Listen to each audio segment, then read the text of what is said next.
Hello everybody, it's Strongbull, and today I wanted to do a little video covering a couple of different topics, and it's because I usually get caught up trying to bring all these reviews to you guys, and I absolutely love doing that, but I don't want to take away about some of the questions that I get. So this is, consider this a bonus video, and every now and again, when I get enough questions stacked up, I will throw in an extra video as I go along to explain certain things, or even if it's just to go over some quick maintenance of the hats or some boots or whatnot.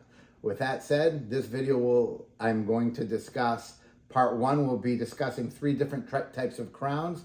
And if you stick around till the end, I'm going to do some quick brushing and cleaning of felt hats, and I'm even going to cover a little waterproof spray on them for those who choose to do that. With that said, let's get into it.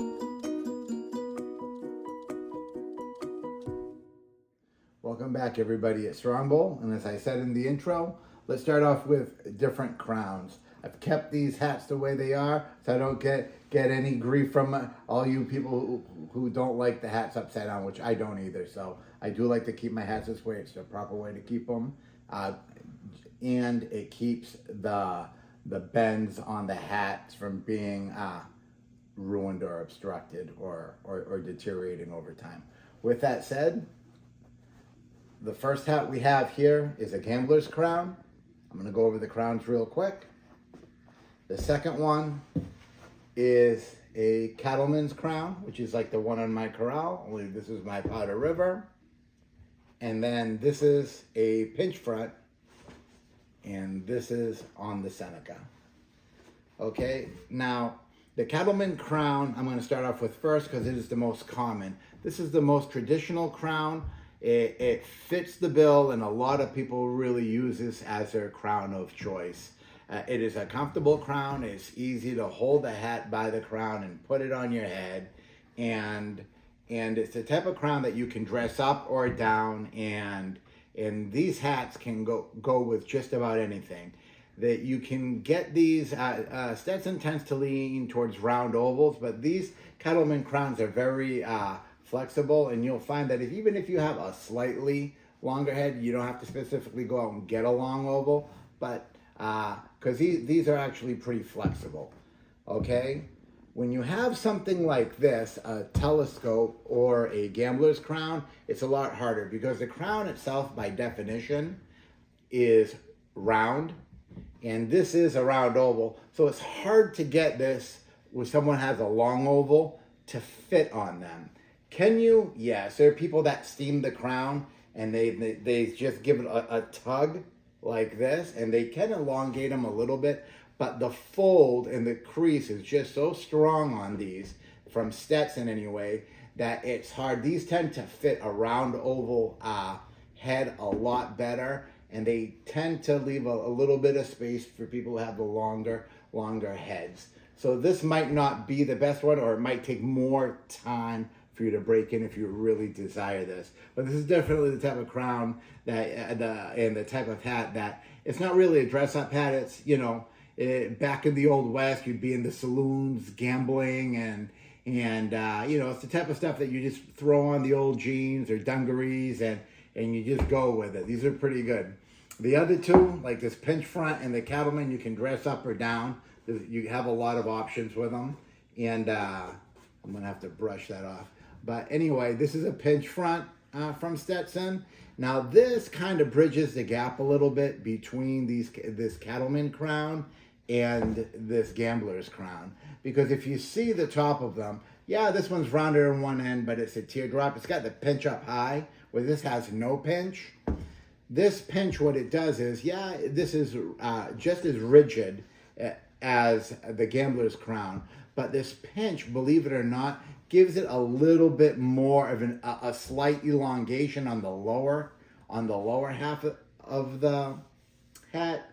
And even though this is a round oval, as you break it in, it's a little bit more forgiving for people who have a slightly more elongated head. I'm not saying that this is a replacement for a long oval hat, but what it is it bridges it. If you're not like a true long oval, some people are just a little bit. This hat will do you just fine, and over time they do break in.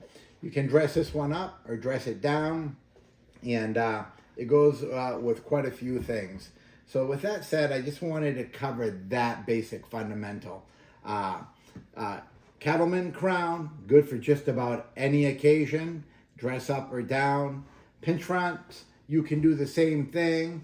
The good thing about this is when you dress it down, you can really dress them down. And when you dress them up, you can look really classy on them. And the hat band also plays a big role, whatever kind of hat band you have. But this is a nice, classier one. I also did a video on the Drifter just the other day. That's more of a dressed down version of this Seneca. And then obviously the Gambler's Crown. This is what you go out to the club, out to the bar with, or whatever, some jeans and a t-shirt, and you can't go wrong. All right, guys, I just wanted to give a little perspective on those three crowns. Ultimately, your style is your own, and you make it what you want, but I wanted to put a little perspective as how I view them and how I would handle them, and I hope this sheds a little bit of light. Now, moving forward on the second part of this video, I'm just going to go over brushing the hats and a little quick maintenance just to keep the dirt off them and keep them clean as the cold weather sets in. Okay, guys? Hello, everybody. Thanks for sticking around for the second part. On this part of the video, I just wanted to cover it's quick, basic, nothing special. I'm not going to get too deep into it, but just a quick overview. Get yourself a nice hat brush for the felt. I know the cold weather is creeping in, guys. And brush your hats counterclockwise like this around the brim is the best way to go about it. Counterclockwise, I find works very well. And you get all the dust and all the debris off it. And the same around the crown. Go counterclockwise around the crown, just like that.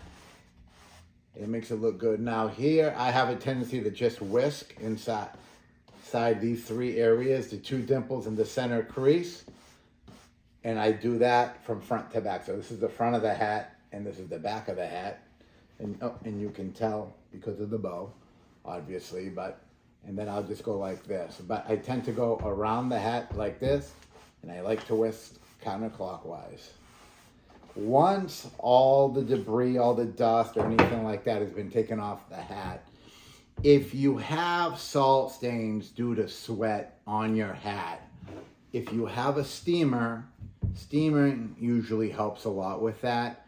Steam it, give it a good clean. Don't be afraid to moisten up a nice microfiber. And excuse me, my wife had to remind me that it's called a microfiber there because I was losing my mind there for a second. Anyway, but take a nice microfiber. Don't be afraid to dampen it, and hit the spots while they're nice and wet before you brush. It's okay to do it after, but just know you want to whisk back because you kind of want to keep the pattern. So always use one of these. You don't want to use paper towels because they'll bead off and roll, and now you're going to get them on the felt, and then they'll separate, and that just becomes a problem. And now you're really brushing to get all the stuff you just put on there off. So a nice microfiber is the way to go. And then when you're done, you want to spray it.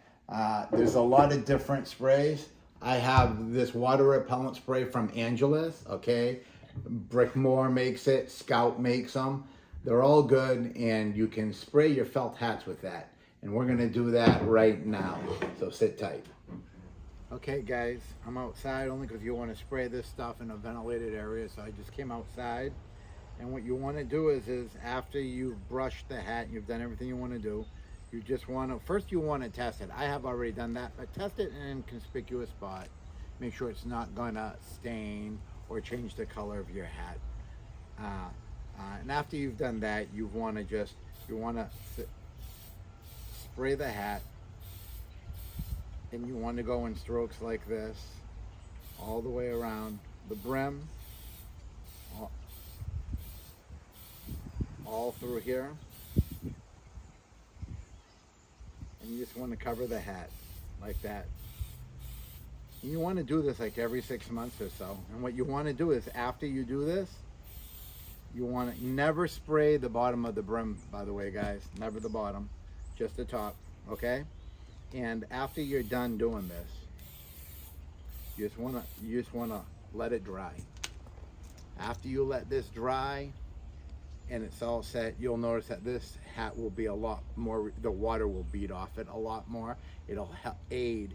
Now these buffalo hats and a lot of hats, this would help mostly with the wool, but a lot of these buffalo hats don't really need this. They hold up well, but there are people that like to waterproof the hats. I figured I'd give you an example by doing it this way. And that's all you really have to do, guys. Brush your hats, keep them clean, and if you want to waterproof them, if you're in an area that rains a lot, spray it up with this, and that will help you. That'll help you get the job done. Just let it dry, and then they're ready to wear. It's that simple. So with that said, guys, thanks for tuning in, and we'll see you on the next video. Take care.